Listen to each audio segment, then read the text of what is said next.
Hello hi friends, నేను మీ బుర్రకథల జమ్మయ్య, బరాంపల్ల, నంద్యాల జిల్లా, ఆంధ్రప్రదేశ్. నేను మధ్యప్రదేశ్ ఉజ్జయిని మహాకాళ క్షేత్రం వెళ్తున్నాను. Kurnool to Jaipur train ఎక్కుతున్నాను.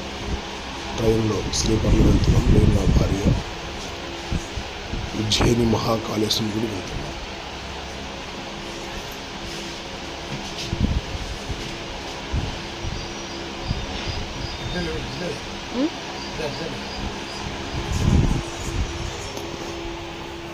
ఇక్కడ ఒత్తిడి ఇలా